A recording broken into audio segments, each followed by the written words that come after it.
Nos acompaña José Tello, miembro del Instituto Peruano de Derecho Electoral, y le damos la bienvenida para hablar sobre esa reforma. Acabamos de ver el video justamente sobre lo que podría significar la bicameralidad. ¿Qué tal, José? Mirta, un gusto. Muchísimas gracias por acompañarnos. Por encima de las posturas a favor y en contra de esta posible reforma constitucional, queremos ahondar en lo que sería pues las funciones, ¿no es cierto? Ya creo que hasta este punto y hasta esta fecha muchos peruanos ya saben que la bicameralidad establece dos cámaras, ¿cierto? Una de diputados, una de senadores, pero ahora en el futuro, ¿cómo funcionarían esas cámaras? ¿Qué es exactamente lo que está escrito en la norma y qué falta por escribirse seguramente? Muy rápidamente te quiero hacer más o menos un balance de lo que es, en este caso, la conformación del Parlamento. Históricamente el Perú ha tenido un Parlamento bicameral. Es lo normal. Sí. Lo anómalo más bien ha sido el unicameralismo. 1867 y la Constitución del 92. Entonces, 93, claro, la Constitución 93, que bueno, el Congreso Constituyente Democrático, año 92, tenemos esta Constitución que establece justamente el unicameralismo imperfecto. ¿Por qué? Porque hay una comisión permanente que la hace de vez en cuando como una suerte de Senado. Y sobre todo mantiene funciones permanentes activas en periodos en el que el Parlamento tiene, digamos, cese de legislatura. Entonces, ¿a qué vamos? Nosotros con esta propuesta de bicameralidad tendríamos, en primer lugar, un mejor nivel de representación política. Recordemos que al día de hoy tenemos 130 parlamentarios, cuando, por ejemplo, con la Constitución del 79, hasta el año 92, del autogolpe, teníamos 240 parlamentarios.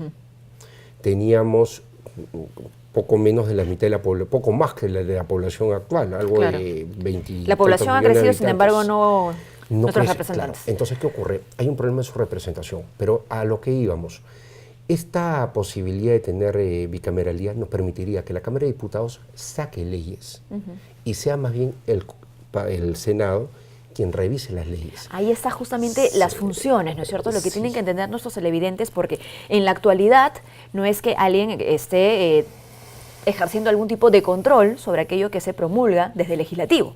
¿No es cierto? Se observan leyes, sí, desde el ejecutivo, pero al interior no. Y ahí justamente el kit del asunto, la mejora en la producción legislativa. ¿Por qué? Porque lo que adoptaríamos sería un modelo de bicameralismo imperfecto. ¿Cuándo es imperfecto y cuándo es perfecto?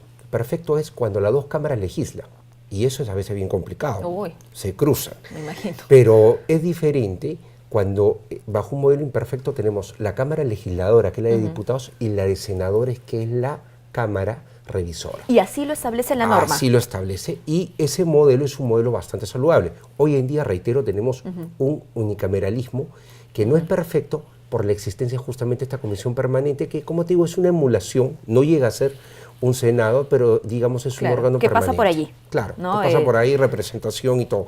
Interesante detalle, no hay un incremento de lo que es el gasto.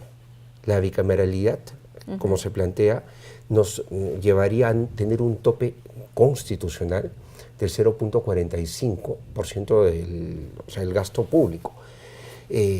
Si nosotros vemos hoy en día cuánto gastamos con el Congreso unicameral, con esta subrepresentación, hablamos del 0.40. El gasto es mínimo, pero mejora enormemente la representación y debería, y se va a producir seguro de aprobarse esta medida, esperemos, una suerte de reestructuración administrativa dentro del Parlamento. Quizás asesores ya no por despacho, sino por bancadas, personal administrativo también de la misma forma, y la cosa cambiaría drásticamente. Pero hay un detalle que es importante, y es, por ejemplo, la elección de los altos funcionarios del Estado. Irían por cuenta del Senado. Y eso es algo que, sin duda, nos podría ayudar a evitar, digamos, que a nivel del propio, de la propia Cámara de Diputados, que es como el Congreso actual, porque un congresista equivale a un diputado hoy en día. Bueno, de eso también hay que hablar, ¿no? Ahora el término de parlamentario, diputado, senador, pero parlamentario se supone que engloba. Congreso de la República, congresista, diputado. Unicameralismo. Bicameralismo, parlamento, diputado, que es como el congresista, senador, que es lo que no existe hoy en día. Muy bien. Es bastante interesante, pero en el Perú hasta hemos tenido tricameralismo en una época. Es que lamentablemente incluso en las palabras hay un poco de temor, ¿no es cierto?, por la futura interpretación que pueda haber sobre cada una de ellas. No quisiera cerrar esa entrevista sin hablar pues sobre lo que se ha venido discutiendo muchísimo en cuanto a esta reforma, y es que la norma no se ha presentado tal cual se recibió, ¿no es cierto? Han habido cambios importantes que tienen que ver con la cuestión de confianza. No, y aparte, por si acaso, antes de eso, por ejemplo, el tema de la paridad, también, o sea, también fue pasado. Pero esas son cuestiones que se mejoran por ley. Vamos al tema de la cuestión de confianza, que sí, hace poco había un pronunciamiento por parte del Tribunal Constitucional. Ese pronunciamiento del Tribunal Constitucional es respecto de la norma vigente hoy en día, de la Constitución al día de hoy, de esta Constitución del año 93, hoy día, por decirlo, 6 de diciembre del año 2018.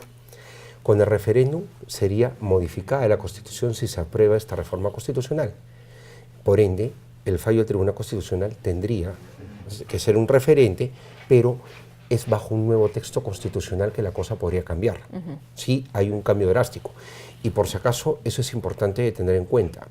Bajo la teoría de los hechos cumplidos, la norma vigente es la que ha sido materia de acción de inconstitucionalidad por parte del Tribunal Constitucional. No estamos hablando del texto normativo de la reforma. Entonces. No de la reforma. Y además hay que también definir bien las cosas. El Tribunal Constitucional es el sumo intérprete de la constitucionalidad en el país. Es el sumo intérprete. Es incuestionable eso. Pero hay que tener en claro, el Parlamento tiene las prerrogativas legislativas. El presidente le alcanzó un proyecto de ley de reforma constitucional. El Parlamento ha dictaminado esa norma, la ha votado esa norma, se ha alcanzado la votación necesaria, se está llevando a referéndum un texto constitucional nuevo, una modificación de la actual Carta Magna. En consecuencia, eso hay que tomarlo en cuenta. No podemos cruzar lo que es el control concentrado de la constitucionalidad, que lo tiene el TC como sumo intérprete de la Carta Magna, a lo que es la función legislativa, y más aún a esa decisión que va a tomar el pueblo peruano este domingo. Muy bien. Bueno, tenemos voz nosotros y la última voz el Tribunal Constitucional. Por supuesto. ¿No? Mi última consulta, sí, por favor, es que de aprobarse la no reelección de congresistas y de aprobarse la bicameralidad, ¿eso significaría que los actuales congresistas podrían postular a ser diputados o senadores? Porque no pueden ir al mismo cargo que sería, y eso incluso probablemente el Tribunal Constitucional, de aprobarse esta reforma, lo tendría que aclarar. Creo que lo más Porque ahora la norma dice parlamentario. Parlamentario, y lo más probable es que el tribunal termine aclarándolo y de acuerdo a la doctrina constitucional termine diciendo congresista actual igual diputado. En consecuencia, si es que se aprueba esta reforma, los actuales parlamentarios podrían postular cargos de senadores. Pero hay que no diputados. Claro, pero hay que tener en cuenta algo muy importante. El peruano, y esto quiero decirlo abiertamente, sí, por favor. El ciudadano peruano, el elector peruano, no reelige así nomás.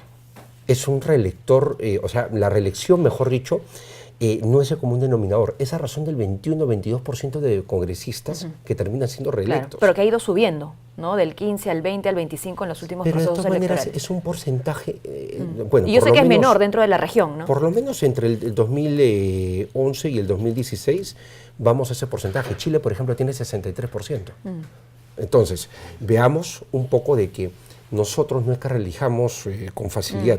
Por ende, habría que ver ese tema y es un asunto que se discutirá en las urnas. Por supuesto. Muchísimas gracias. Gracias, Mirta. José, por habernos acompañado. Con José Tello, miembro del Instituto Peruano de Derecho Electoral, cerramos el bloque de elecciones.